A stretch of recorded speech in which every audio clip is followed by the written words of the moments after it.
शब्द हुंदा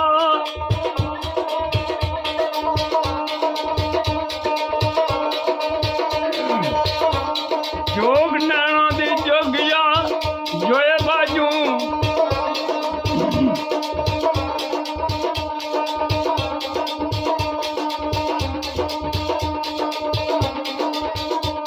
खुदी बात वे खुदी खुबार कर दी हासिल कख नाई कख होए बाजू ये ते जिंदगी